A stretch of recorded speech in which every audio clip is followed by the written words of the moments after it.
গ্রামের দাই মারে দিলে তখনই তিনটা বাচ্চা ডেলিভারি করে দিত। বক্স অফিসে বনলতা এক্সপ্রেসের ঝোড়ো গতি।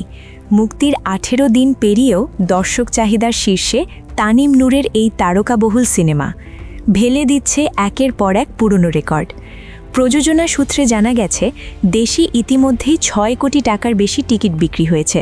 তবে চমক দেখিয়েছে বিদেশের বাজারে। প্রথম সপ্তাহে যুক্তরাষ্ট্র ও কানাডা থেকে সিনেমাটি আয় করেছে $2,46,000। যুক্তরাজ্য ও অস্ট্রেলিয়া মিলিয়ে আরও $63,000 যোগ হয়েছে এর ঝুলিতে।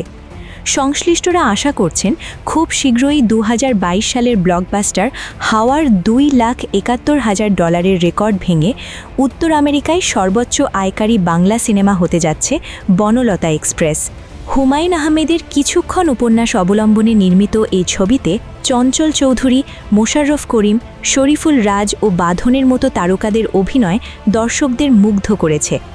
পরিচালক তানিম নূর এই অভাবনীয় সাফল্যের জন্য দর্শকদের প্রতি কৃতজ্ঞতা জানিয়েছেন।